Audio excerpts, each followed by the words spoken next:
During this stage, your baby will really start making progress, and the texture of the food you're giving your baby is now going to change. Instead of purees, their food should be mashed with small, soft lumps, and ideally, the foods given should dissolve easily in the mouth.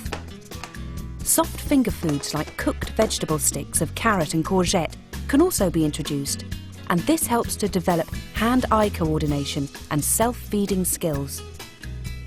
Remember to always keep a close eye on your baby when they're eating though.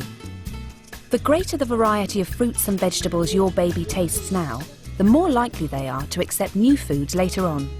And whatever you do, don't give up if they don't seem to like the more bitter tasting vegetables. Remember, babies are born liking sweet flavours, like breast milk, so they have to learn other flavours like bitter and sour. It can take up to 15 tries before a baby will accept something that at first they don't seem to like, so keep on persevering. If you haven't already, now is the time to start offering bread, pasta, wheat and oat cereals. The same goes for things like eggs and fish. Oily fish such as salmon, trout, sardines and mackerel are rich sources of omega-3 fats, which play a key role in the growth and development of your baby's brain. Of course, if you're worried about allergies, talk this through with your healthcare professional first. Dairy desserts and cheese are handy and healthy snack foods and are rich sources of calcium, so it's important to include some of these foods in your baby's diet. Choose products made with whole milk rather than low-fat or diet products to give your baby the energy they need.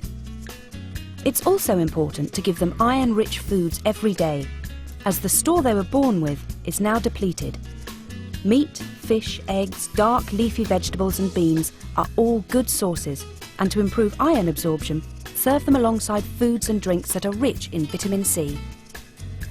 Your baby should now be taking less milk, so it's important to include some extra fluids in their diet and get them practicing with a cup rather than a bottle. Milk should remain their main drink, but cooled boiled water is also suitable. If you're breastfeeding, the food you eat can affect the quality of your breast milk, so a healthy, varied diet will not only benefit you, but will also help support your baby's weaning diet. So continue to follow a healthy, balanced diet while breastfeeding, and don't forget to include some gentle exercise too. And when it comes to drinks, remember to take in plenty of fluids so you don't dehydrate. If you're bottle feeding, from 6 months, a follow-on milk can provide more of the key nutrients your baby needs to support their weaning diet, including iron to support brain development and vitamin D for healthy first teeth and bones. Your baby will now be getting strong enough to sit up on their own now, so you can prop them up in their own high chair to join the rest of the family so they can really start to enjoy the social side of eating.